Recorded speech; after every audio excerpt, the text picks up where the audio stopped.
You know, as someone who's been through hell more than once, I can tell you pain has a way of making you question everything. Your faith, your worth, your identity, your direction. It makes you look in the mirror and not even recognize the man that's staring back at you. By the end of this video, guys, I hope that you stop seeing pain as proof that something's wrong with you and start seeing it that proof is something real is being built in you.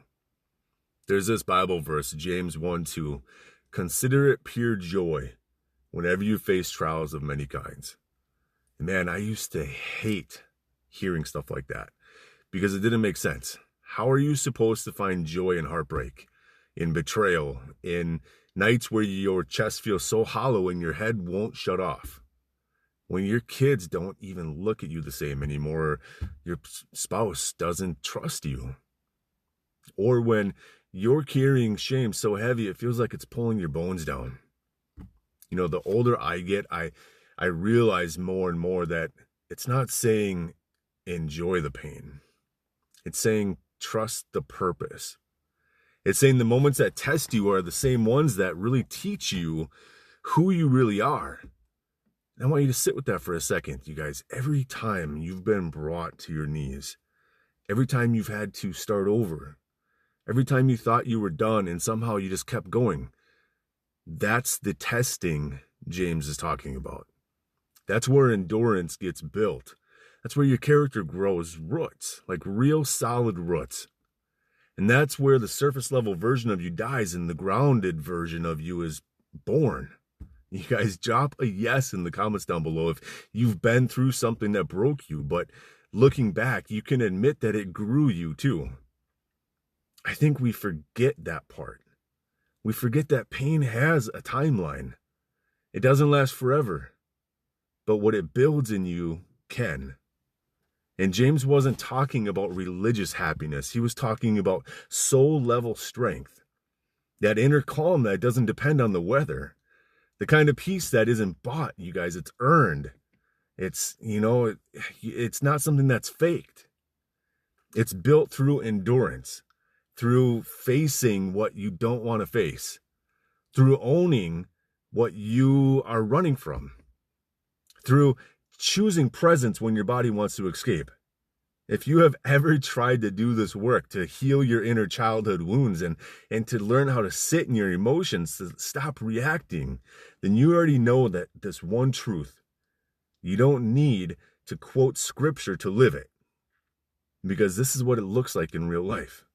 Every time you pause instead of explode, or every time you listen instead of defend, every time you let yourself cry instead of shut down, you are living that verse.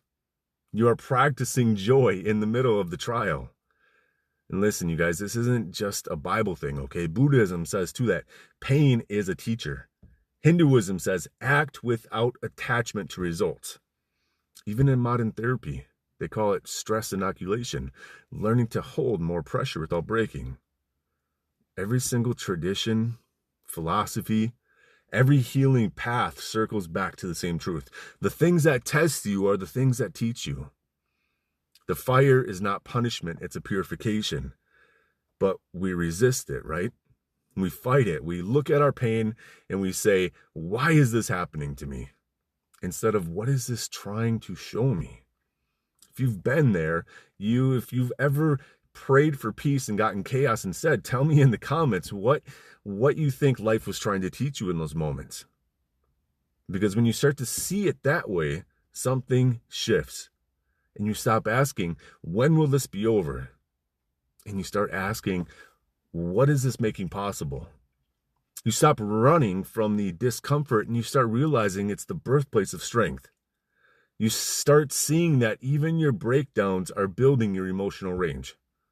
That's where real maturity begins. Not when you stop feeling pain, but when you stop needing to escape it. You know that moment when everything inside of you wants to check out. When you want to grab your phone, pour a drink, scroll anything but feel. That's your testing ground. That's where this verse becomes practical, guys, because every time you choose presence instead of distraction, your nervous system learns, I can fucking do this. I can handle this. You're rewiring yourself for peace, one single choice at a time. So tell me, guys, down below in the comments, what's been your biggest distraction lately? What's your default escape when things get uncomfortable? Naming it is not a weakness, it's awareness. And awareness is the first step toward mastery. And I think what James was getting at, the joy isn't in the pain itself. It's in what the pain produces. It's in realizing that you're not breaking down, you're breaking open. You're expanding your capacity to love, to trust, to stay grounded in chaos. And when that shit happens, man, that's when you find freedom. It's not fake calm. It's not spiritual bypassing. Calm, real calm. And the kind that lets you say, yeah, this sucks, but I'm still here. The kind that lets you breathe through the storm instead of fighting it. The kind that makes other people feel safe just being around you. That's real masculine power. Not dominance, not control, but presence. Strength that doesn't need to shout. Confidence that doesn't need to prove. You guys, drop a fire emoji down in the comments if you've been learning to hold that kind of peace lately. Because that's what we're all trying to build here. A peace that cannot be taken away. Think about it. Every single religion, every philosophy, every man who's ever walked through hell and it come out better says the same thing. Don't run from the trial. Run through it. Because that's where the growth is. That's where the next version of you lives. If you're in one of those seasons right now where it feels like everything's falling apart, I want you to just breathe. Just take one big deep breath right now. Hand over your heart. You're not being punished. You're being prepared. Everything that feels heavy right now is shaping you into a man who can carry more peace, more clarity, more love. And one day, someone's going to ask you how you stay grounded through it all. And you're going to smile and say, there was a bald motherfucker I was watching on YouTube one day. No, you're just going to know. You didn't avoid it. You let it teach you. You let it build you. So here's my challenge for you guys. Drop in the comments one thing that your current struggle is teaching you. Be honest, be real. You never know. Your words might be what another man needs to hear tonight. Because that's how this message keeps moving. We speak it out loud. We share it. We remind each other that pain is not the end. It's the very beginning of transformation. So if this hit home for you guys, please double tap the screen, right? Like it, share it with someone who's fighting their own battle. Or just leave a comment saying, still standing. I'm still here.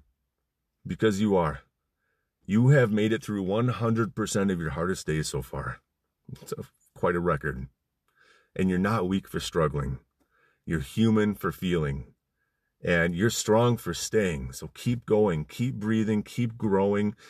Because joy, it's not what you find when the storm ends.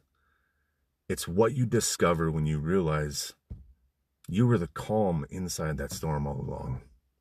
I love you guys.